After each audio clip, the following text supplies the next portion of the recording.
12 years and I'm 30. I don't need to show nobody nothing at this point.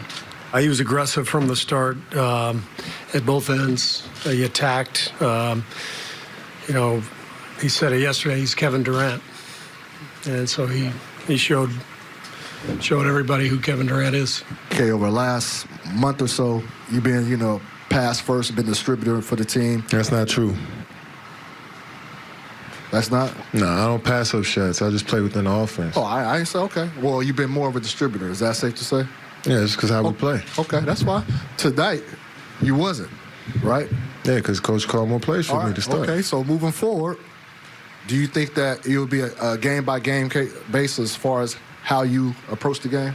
Look, I don't run the show. Any team I've ever been a part of, I'm just a player. I'm one of the guys, you know what I'm saying? So whatever my coach needs me to do, whether, no matter what it is, I just got to go out there and be prepared for it mentally and physically. So tonight, no different.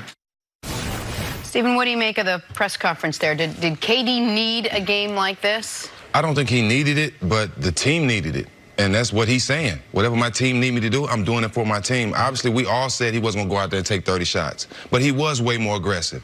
It was obvious. But people not realizing Boogie wasn't out there. So that's another reason to be more aggressive. More shots available. Bogut is not as aggressive as Boogie. So having Bogut out there, he's a better passer. He runs the offense more, and KD has to be aggressive with one of the major scorers not out there. So that was a big part of it. But KD was definitely focused on coming in this game and having a big game. He was way more aggressive. But this is the same KD we all know. He didn't do anything different. He was great on defense, like he was earlier last year and a little bit this year. But it was the same KD. I just think, like Steve said, he was more aggressive from the jump. Listen, one of the reasons Game 2 was so inexplicable was because Boogie wasn't out there for Game 2 either. Right. He got hurt 3 minutes into that game, and while the lead was dwindling, Steph wasn't out there either because he was in foul trouble. We can deal with the press conference stuff later because I want to be positive for a moment. Kevin Durant was spectacular. He answered every question people had going into this game. He did exactly what he was supposed to do, given the noise surrounding him and the team after blowing that lead. I got this.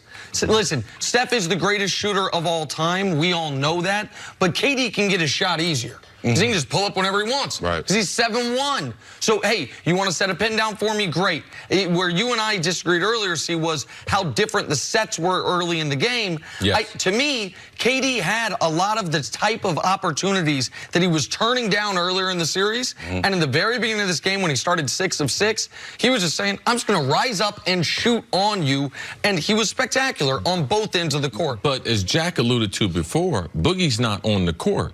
Even though Boogie was off the court, the game plan was totally different in Game 2 because you put in the game plan, you can only change so much. Now when you have a couple days, you have an off day to travel, you could tell who are we going to get, because yesterday, if we were betting money who was going to start at center, what would we say? I would have said Kevon Looney. Absolutely. I was surprised. No, Steve Kerr realized Bogut wasn't a better player, but he was better for KD. All right? So it was different. So even if I get the ball in the same spot, how I got it, because Patrick Beverly had just run through a screen of a 7-footer. So yes, KD can get his shot whenever he wants to, but he's not a bad shot taker. That's the rub right here in this, because people want KD to take more shots and to take bad shots, and he refuses just to do that. So I could understand what he's saying, but how they started this game and the coach helped him out, and that's what you need as a player, to run a couple sets for me, to give me a couple good looks, and also to confuse the gimmick defense that Doc Rivers had drawn up, and with Patrick Beverly being the primary defender. And it's a different pick and roll with Bogut and Boogie. You come off the pick and roll with Bogut, he's rolling. So that big man has to stay attached. So when KD got that guard on his hip, he's done. He's just pulling up and knocking it down. With Boogie, the big man is standing there because Boogie's popping for the 3. So they got to stop and force Durant to pass. So having Bogut is definitely a plus for Durant. I want to get back to the press conference, because during the press conference, all 3 of you were sort of mumbling under your breath. Some of you agreed and some of you didn't. What did you think about what both Steve Kerr and what KD had to say? Well, KD energy was normal to me. I mean, that's how he is every time. But Steve Kerr energy, when he was answering those questions, they kind of seemed his answers were kind of sarcastic. You know, he was kind of like, it wasn't the normal confident Steve Kerr. It seemed like he was kind of being funny, like, okay, you hear what he said yesterday, it's KD, but I don't think everything's easy there. I think KD response kind of bothered Steve Kerr a little bit, and Steve Kerr response back today was a shot back at KD, and that's how I took it. And what does that say anything to you about the future? It doesn't look good as far as KD staying there because when you have a coach like that and KD and the relationship doesn't look smooth, even on camera, then, you know, when a guy like that, KD can write his own ticket, it don't look good him going back. Well, and on KD's answer at the end, the guy asking him the question is Chris Haynes. Chris Haynes, who we know on FS1, he's on the shows in LA a lot. Chris Haynes and KD have a really good relationship. Chris Haynes and KD do those they've done a bunch of podcasts together. At least we thought so. Well, yeah, I mean, it appeared they had a really good relationship. Yes. The reason I bring it up is if KD's that, just let me call it irritable, after that good of a game where the team wins, he plays great, when someone that I thought he had a good relationship was asking him a question, it just speaks to, it's just further evidence that this whole season has been a slog for him. You know what I mean? That the idea of a fresh start, if you can't bask in, oh, y'all were questioning who Kevin Durant is.